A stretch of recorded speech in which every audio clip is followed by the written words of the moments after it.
বন্ধুরা, আজকে তোমাদের সাথে শেয়ার করছি আম মাখা। তার জন্য আমি দুটো আম নিয়ে নিয়েছি। তোমরা তোমাদের পরিমাণ মতো নেবে। আম দুটো নিয়ে মুখটাকে কেটে আমি প্রায় আধ ঘন্টা আগে জলে ভিজিয়ে রেখেছি, তাহলে মুখটা চুলকাবেও না, কোনো অসুবিধাও হবে না। এবার তাহলে আমি আমটা ছাড়িয়ে নিচ্ছি। আমটাকে কেটে খুব ভালো করে ধুয়ে নিয়ে এসেছি। এবার আমি গ্রেটারের সাহায্যে ঘষে নেব। আমি পুরো আমটা ঘষে নিলাম। এবার আমি দুটো কাঁচা লঙ্কা নিয়ে নিয়েছি, দেখি গ্রেটের সাহায্যে হয় নাকি, নাহলে কুচিয়ে দিয়ে দেবো। আমি লঙ্কাটা কুচিয়েই দিলাম। এবার এর মধ্যে আমি চিনি আর নুন নিয়ে নিয়েছি।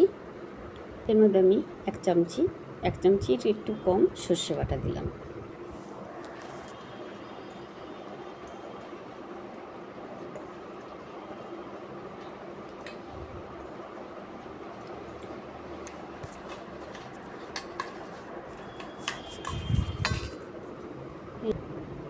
এই আম মাখা এই দুপুরবেলা খুব ভালো লাগে।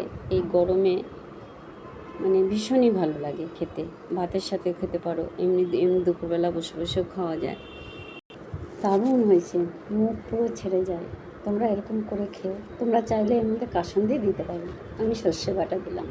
কেমন লাগলো তোমরা অবশ্যই কমেন্ট করো। চ্যানেলটাকে সাবস্ক্রাইব করো, লাইক করো, শেয়ার করো। টাটা।